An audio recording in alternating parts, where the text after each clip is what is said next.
কাল সবাই কেমন আছো? এই তো ভালো আছি। বসো তোমরা সবাই।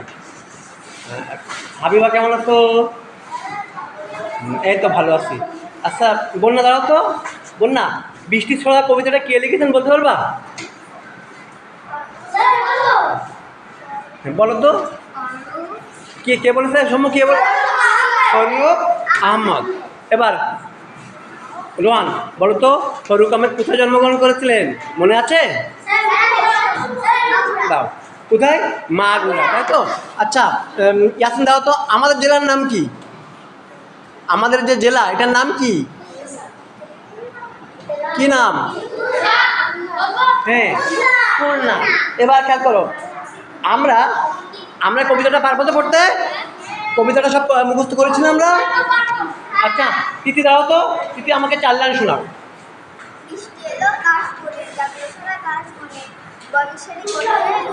আচ্ছা বসো। হ্যাঁ, বন্যা 4 লাইন কবিতার না? হ্যাঁ হ্যাঁ, কবি, হ্যাঁ কবি। হুম লিখেছেন ফারুক আহমদ। হুম বৃষ্টি এলো কাশ বনে, যাকে সারা ঘাস বনে, মহেশ্বরী কোথায় রে? আচ্ছা বসো। হ্যাঁ, সৌম্য দাঁড়াও তো। তুমি কি কবিতাটা মুখস্থ বলতে পারবে? সম্পূর্ণ পারবে, তাই না? আচ্ছা, তুমি বলো তো শাড়ি মানে কি? আচ্ছা বসো।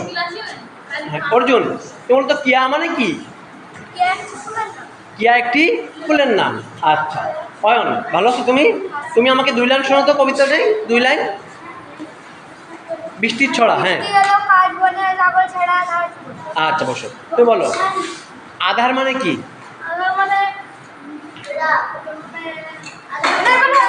বলো আধার মানে অন্ধকার। আধার মানে অন্ধকার। এবার খেয়াল করো, এবার মনিরা দাও তো। তুমি বলো দিয়া মানে কি? দিয়া মানে মেঘ। দিয়া মানে মেঘ। আচ্ছা, সৌম্য দাঁড়াও। বৃষ্টি কোথায় এসেছে? কাশ বনে।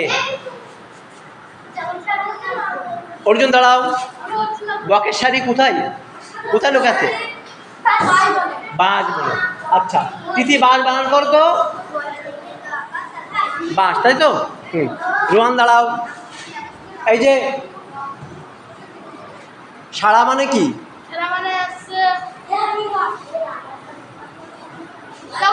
হ্যাঁ, জাগরণ দেওয়া বা ইশারা করা। এবার খেয়াল করো, আমি দুটো বর্ণ লিখব।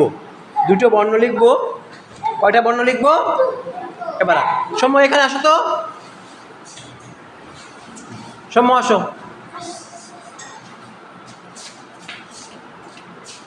তুমি লেখো।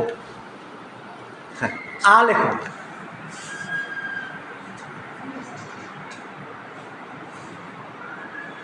শূন্যস্থান দাও একটা। ল দাও। নিচে আবার লেখো।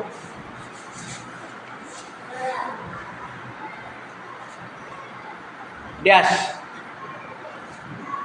ধার, দয়াকার ধার।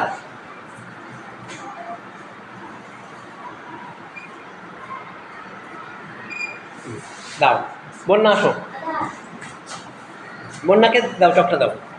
তুমি দাও এখানে। বন্যা আসো।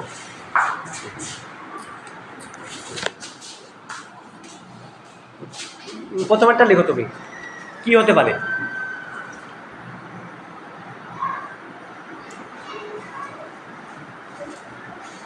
কি লিখেছো? আড়াল, তাই তো? এবার সৌম্য যাও, নিচেরটা কি হতে পারে?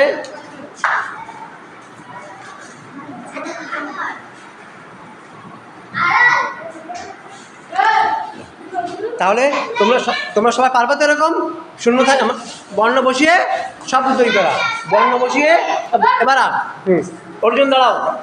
অর্জুন কই? অর্জুন দাঁড়াও। তুমি আমাকে কাজবন্দি একটা বাক্য তৈরি করো। কাজবন্দি বাক্য। হ্যাঁ, রোহান কাজবন্দি। বৃষ্টি এলো কাজ বলে। তিথি ফোঁটা দিয়ে একটা বাক্য তৈরি করো। বৃষ্টির ফোঁটা। হ্যাঁ, তুমি বলো। তুমি একটা শোনাও। বৃষ্টির ফোঁটা হচ্ছে কিংবা আচ্ছা মিতু, মিতু দেখি মিতু বলো। মিতু কলম দিয়ে একটা বাক্য তৈরি করো তো তুমি। কলম, কলম দিয়ে লিখি। কলম দিয়ে লিখি। তুমি দাঁড়াও। আঁকি, আমি ছবি আঁকি। আমি ছবি আঁকি। তুই আম, আম খাই। আম খাই। মই বললা কলম, কলম দিয়ে কলম দিয়ে লিখি। এখন দাও কাশবন, কাশবনে ঘুরতে যাই। আমাকে কিন্তু নেওয়া লাগবে কিন্তু। তাহলে শব্দের অর্থ পারা যাবে তো? শব্দের অর্থ বর্ণ বসিয়ে শব্দ। হ্যাঁ সৌম্য দাঁড়াও। অন্ধকার, সৌম্য অন্ধকার। অন্ধকার। হুম। অন্ধকার তীরে একটি রাক্ষস বের হয়েছে। বাবা কি বললো? অন্ধকার তীরে একটা রাক্ষস বের হয়ে এসেছে। এবার খেয়াল করো।